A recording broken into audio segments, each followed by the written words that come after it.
बिस्मिल्लाहिर्रहमानिर्रहीम। आज मैं जिस चीज़ के बारे में या जिस टॉपिक के बारे में बात करूँगा वो मेरे ख़्याल में आजकल हर आम आदमी को बहुत कॉमनली फ़ेस करना पड़ रहा है। और अगर हम एज़ अडल्ट उसकी वैल्यू को समझेंगे या उसको अच्छे से यूज़ करेंगे तो हम अपने बच्चों को बेहतर गाइड कर सकते हैं।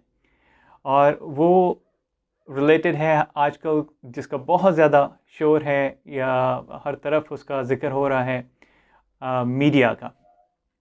बहुत सारे मीडिया प्लेटफॉर्म्स पिछले कुछ अरसे में अवेलेबल हैं जिस पे आप अपने अकाउंट या आईडी बना के अपनी थॉट्स शेयर कर सकते हैं, अपना पर्सपेक्टिव शेयर कर सकते हैं।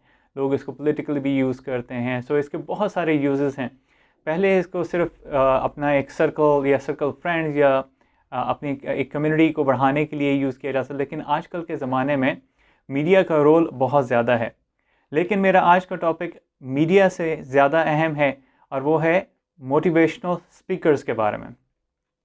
आपने भी ये फिनोमेना देखा होगा कि पिछले कुछ अरसे में या कुछ सालों में बहुत सारे मोटिवेशनल स्पीकर्स या स्पीकर्स जिनको आपको सुनने का मौका मिलता है और उसमें हम कंफ्यूज हो जाते हैं कि किसको सुने किसको ना सुने।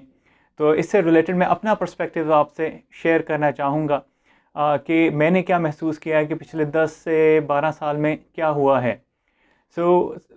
आज का जो टॉपिक है वो है मोटिवेशनल स्पीकर और उसकी डेफिनेशन क्या है। मोटिवेशनल स्पीकर वो इंसान है जो कि अपने नॉलेज की बेसिस पे अपनी स्पीचेस के ज़रिए एक ऑडियंस को मोटिवेट या इंस्पायर करने की कोशिश करता है और उनके उनके माइंडसेट को और उनकी ओरिएंटेशन को चेंज करता है या उसको ट्रांसफॉर्म करता है। आपको एक डायरेक्शन देने की कोशिश करता है। ये बहुत डिफरेंट तरीके से इस्तेमाल हो सकता है। मैं समझता हूँ कि ये टॉपिक बहुत इम्पोर्टेंट है एक आम आदमी को समझने के लिए। तो मैं अपना पर्सपेक्टिव भी आपसे इस बारे में शेयर करता हूँ। मैं समझता हूँ कि ये समझ लेना कि मोटिवेशनल स्पीकर या जिसको भी आप सुन रहे हैं मीडिया प्लेटफॉर्म पे, उनका बैकग्राउंड क्या है, उनकी एजुकेशन क्या है, उनका उनका बाकी पर्सपेक्टिव्स क्या हैं जो वो शेयर कर रहे हैं, किस तरह की आइडियोलॉजी वो शेयर कर रहे हैं। ये सब इंफॉर्मेशन जब आपके पास होगी फिर उनको समझने का आपको मौका मिलेगा और आप उसको अपनी ज़िंदगी में इनकॉर्पोरेट कर भी सकते हैं और नहीं भी कर सकते, वो आपकी अपनी मर्ज़ी है। मैं समझता हूँ कि मोटिवेशनल स्पीकर जो भी बातें करते हैं, स्पीचेस करते हैं मीडिया के ज़रिए, पुराने ज़माने में अमूमन ये जैसे हज़रत अकरम सल्लल्लाहु अलैहि वसल्लम के ज़माने से भी हमें ये एग्ज़ाम्पल मिलती है कि अरब जो थे वो अपने बच्चों को गांव में भेज देते थे। जैसे हज़रत हलीमा सादिया के साथ हज़रत अकरम सल्लल्लाहु अलैहि वसल्लम को भेजा गया क्योंकि उससे बच्चों की फ़साहत और बलागत यानी बोलने की क़ुव्वत में इजाफ़ा होता था और ये समझा जाता था अरब ज़माने में। इसकी बहुत ज़्यादा वैल्यू उस वक्त भी थी, उससे पहले भी थी और उसके बाद भी है और आजकल जैसे मैंने बताया कि बहुत ज़्यादा बढ़ गई है और बहुत ज़्यादा इसको रिकग्नाइज़ भी किया जा रहा है। मेरे ख्याल से इस्लामिकली भी इसकी बहुत ज़्यादा वैल्यू है कि आप अपने बच्चों की ट्रेनिंग या एजुकेशन सिर्फ स्कूलों वाली नहीं करवाएं, बल्कि उनको ये गुर भी सिखाएं कि पब्लिक स्पीकिंग कैसे की जाती है, लोगों से कैसे कम्युनिकेट किया जाता है, ताकि उनका जो कॉन्फिडेंस है वो बिल्ड हो और वो बड़े प्लेटफॉर्म्स पे अपना आइडिया शेयर कर सकें। जो मोटिवेशनल स्पीकर्स करते हैं अपनी बातों के ज़रिए, उसमें समझता हूँ उसके 3 डिफरेंट लेम या उसकी डिविजन्स हैं। One thing, they try to change the mind of the people who are listening.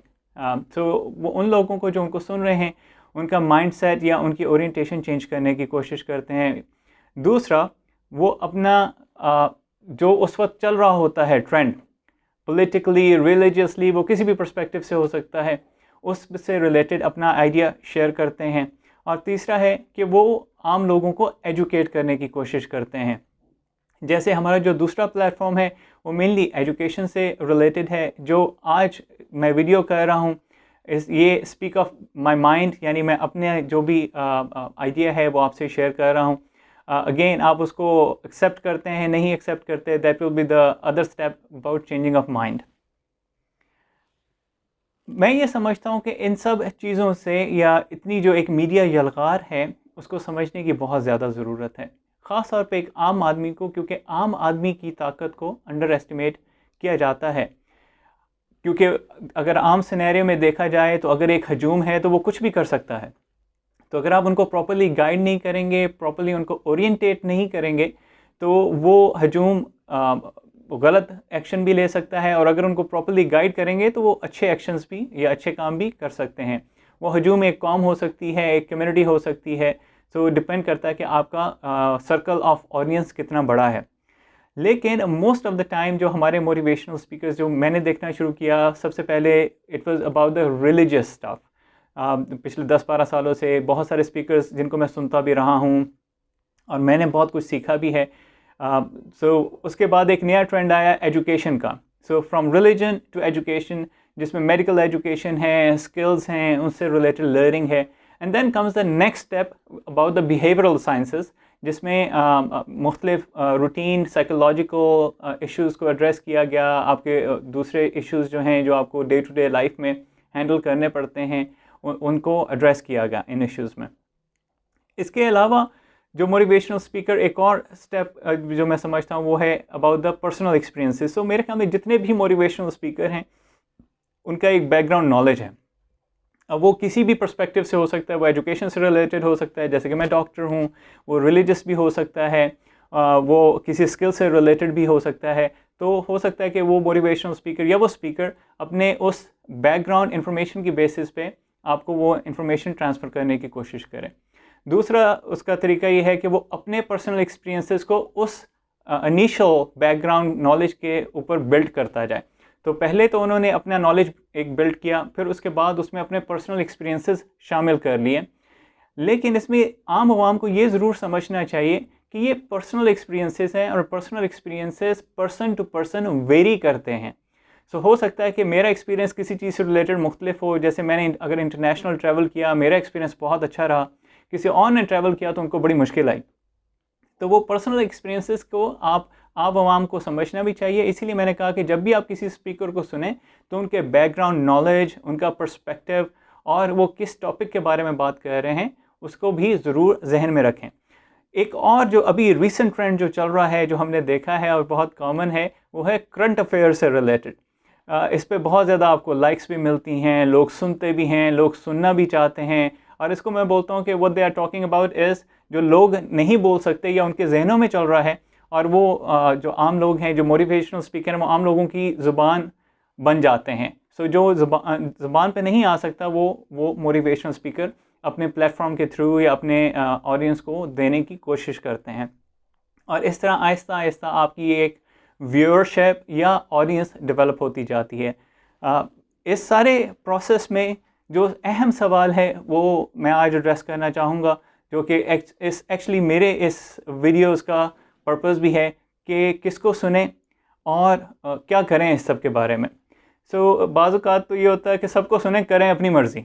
सो ये बड़ी अहम चीज़ है।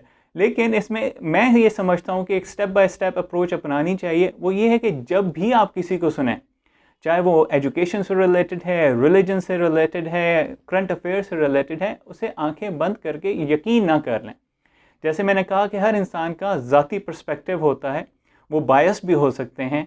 तो बेहतर है कि आप ख़ुद को एजुकेट करें। सो मल्टी सोर्स इन्फॉर्मेशन लें और उसको पास ऑन नहीं करें जब तक आप खुद श्योर ना हो जाएं, जो कि आजकल बड़ा कॉमन है कि आप एक वीडियो देखते हैं और उसी वीडियो को आप आगे 1000 लोगों को फॉरवर्ड कर देते हैं। तो जब भी कोई इन्फॉर्मेशन आप तक पहुंचे या जब भी आप कुछ सुने, चाहे वो किसी भी टॉपिक से रिलेटेड है, उससे थोड़ी सी उससे रिलेटेड इन्फॉर्मेशन आप खुद भी हासिल करने की कोशिश करें और उसको ब्लाइंड फॉलोइंग नहीं करें। और मैं ये समझता हूँ कि इस टॉपिक या किसी भी टॉपिक से रिलेटेड आप अपना एक पर्सनल जजमेंट बनाएं। अल्लाह ताला ने हर इंसान को ना सिर्फ बहुत खूबसूरत बनाया है बल्कि बहुत अक्लमंद भी बनाया है। माना कि हर इंसान की मेंटल या फिज़िकल कैपेबिलिटी सेम नहीं होती। और मैं ये इस वीडियो के ज़रिए यही मैसेज देना चाहूँगा कि आप ख़ुद को एजुकेट करें, पर्सनल जजमेंट बनाएं और उसके बाद उन लोगों को जिनको आप ट्रस्ट करते हैं कि अच्छा मैं एक काम में अच्छा हूँ लेकिन ये मेरा दोस्त या भाई दूसरे काम में अच्छा है, और अगर आपको उस दूसरे काम से रिलेटेड क्वेश्चन है तो कुछ भी आप करने जा रहे हैं तो उनसे मशवरा ज़रूर ले लें। अगेन करें अपनी मर्ज़ी, लेकिन मशवरा ज़रूर ले लें उन लोगों को से जो आपके इर्द गिर्द हैं, आपको समझते हैं, आपकी सिचुएशन को समझते हैं। और उसके बाद जो भी आप ज़िंदगी में डिसीजन लें उस डिसीजन को ओन करें।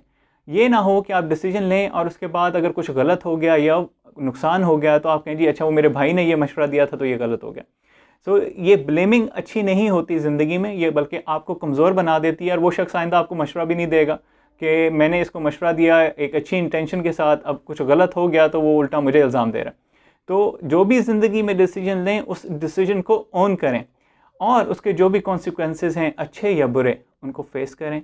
इससे आहिस्ता आहिस्ता आप में कॉन्फिडेंस बिल्ट होता जाएगा।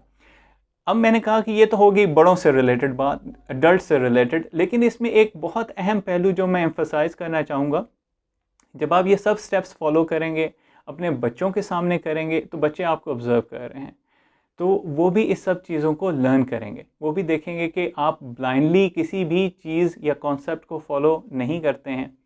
आप जब भी कुछ आपसे डिस्कस किया जाता है आप उससे रिलेटेड इन्फॉर्मेशन कंफर्म करते हैं, उसके बारे में अपनी पर्सनल जजमेंट बनाते हैं और किसी उस टॉपिक से रिलेटेड, उस सब्जेक्ट से रिलेटेड किसी शख्स से इन्फॉर्मेशन कंफर्म करते हैं और उसके बाद आप फाइनली आप एक डिसीजन लेते हैं या अपना माइंड मेकअप करते हैं। तो बच्चे भी इसी तरह फॉलो करेंगे। अगर आप ब्लाइंडली फॉलो करेंगे तो वो भी ब्लाइंडली फॉलो करना शुरू कर देंगे। अगर आप हर वक्त मीडिया पे रहेंगे, हर वक्त वीडियोस देखते रहेंगे सेल फ़ोन पे, तो वो भी आपको फॉलो करते हुए हर वक्त सेल फ़ोन को देखते रहेंगे। और सेल फ़ोन पे मीडिया बहुत कुछ अवेलेबल है, ऐसा भी अवेलेबल है जो कि बच्चों को देखने वाला नहीं है। तो जब आप खुद को रिस्ट्रिक्ट करेंगे तो आप बच्चों को रिस्ट्रिक्ट कर सकते हैं। और इसमें बहुत खूबसूरत एग्ज़ाम्पल हुज़ूर अकरम सल्लल्लाहु अलैहि वसल्लम की ज़िंदगी से भी मिलती है कि आपको खजूरें खाने का बहुत शौक़ था और आपके पास एक ख़ातून अपने बेटे को लेके आईं कि मेरा बेटा जो है वो खजूरें बहुत खाता है या मीठा बहुत खाता है, तो आप इसको मना करिए। आपने उन्हें कहा कि चंद दिन के बाद आइएगा। जब वो दोबारा आई तो आप सल्लल्लाहु अलैहि वसल्लम ने उस बच्चे को मना किया कि खजूरें नहीं खाया करो या मीठा नहीं खाया करो। तो उस खातून ने कहा कि ये बात आपने चंद दिन पहले क्यों नहीं की? तो हज़रत अकरम सल्लल्लाहु अलैहि वसल्लम ने जवाब दिया कि उस वक्त मैं खुद भी खाता था मीठा या खजूरें। सो कहने का मकसद ये है कि इससे बहुत खूबसूरत एग्जाम्पल मिलती है कि आप बच्चों के लिए एग्जाम्पल सेट करें। आप एक एजुकेटेड गेस बनाएंगे, डिसीजन लेंगे तो बच्चों में भी ये कॉन्फिडेंस आएगा और वो ब्लाइंड फॉलो नहीं करेंगे, जिससे मीडिया के जो साइड इफ़ेक्ट्स हैं, जो प्रॉब्लम्स हैं, उनको सोसाइटी में कम करने का मौका मिलेगा। उम्मीद है इस वीडियो से जैसे मैंने कुछ सीखा आप भी कुछ सीखेंगे। बहुत बहुत शुक्रिया।